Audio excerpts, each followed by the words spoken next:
So first of all, you need to open up a Google Drawing.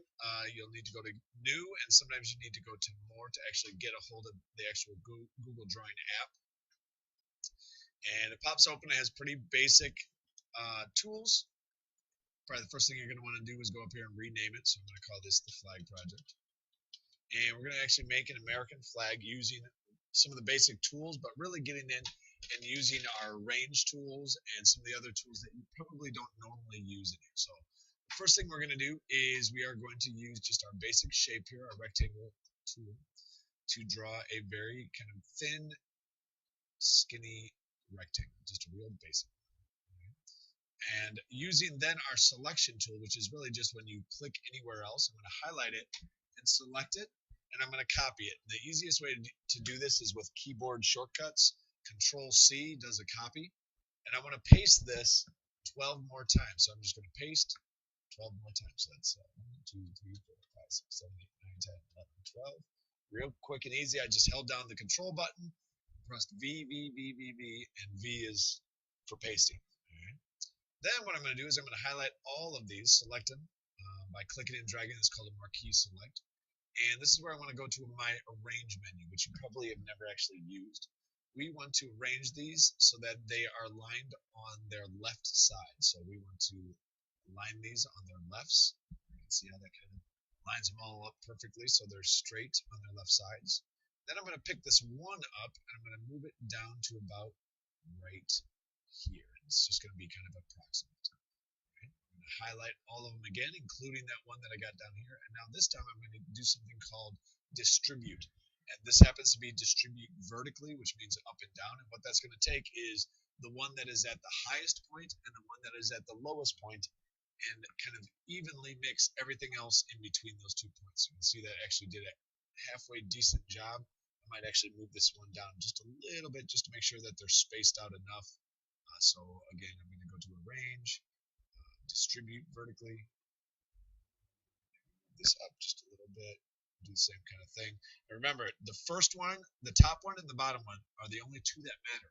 Everything else in between is going to be distributed between those two.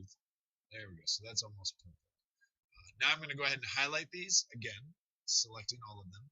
And I'm going to make it so that the line color is actually transparent. I don't want to see the lines on these rectangles. And now what I want to do, because these are the stripes on the flag, I'm going to go ahead and select every other one of these. And what I'm doing is I'm holding down the control key and I'm clicking every other line.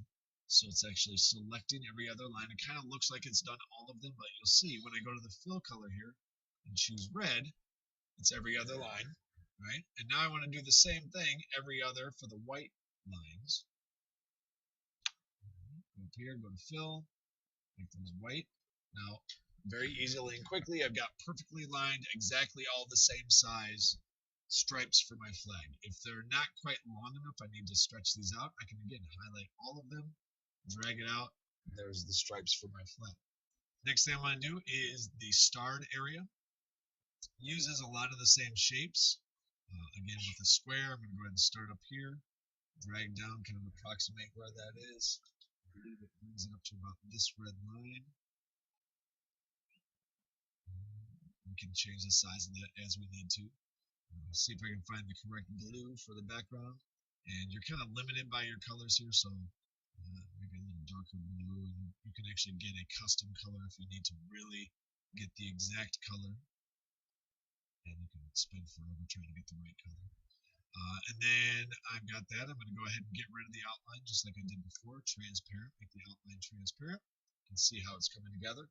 And now I'm going to go ahead and start putting together my stars. Now that is underneath shapes as well. And I've got my star shapes right here. It actually happens to be under a call out, 5-point star. Click and drag. Now you can notice it's a little bit hard to work when I'm zoomed out this far, so I might want to actually use my zoom tool here to zoom in so I can work on this space specifically rather than having to kind of be zoomed all the way out. It's the zoom tool that looks like a magnifying glass. It's pretty universal with all tools. have a star that's pretty approximately the right size. I'm going to get rid of, again, the line, so I have just a white star. And just like I did for the stripes, I'm going to go ahead and select just this star. I'm going to copy it. I'm going to paste it 5 more times. I'm going to take this one, move it all the way over here, and you can kind of see those little guidelines actually appear for you, which is nice. And highlight all of these. And every once in a while, it'll actually highlight the square. I don't want that. So I'm using my control button to highlight all of these. Again, using my alignment, I'm going to align these on their tops. And I'm going to go to Arrange, Distribute, this time horizontally. And there I have 6 perfectly spaced, exactly the same size. You can see how quick, if you were doing that by hand, it would look all crazy. They wouldn't be lined up. They'd all be different sizes. Instead, using copy, paste, align, distribute, those little bit more advanced tools, if you're real smart, you would highlight all of these and not reduplicate your efforts. But now that you have perfectly spaced, perfectly aligned stars, why would you not pick them up and reuse them over and over again, so that you can see how you can have a flag very quickly here that ends up being exactly the right alignment and spacing, and using your arrow tools to get it lined up. If I kept on working on this, I could have a perfectly lined up flag.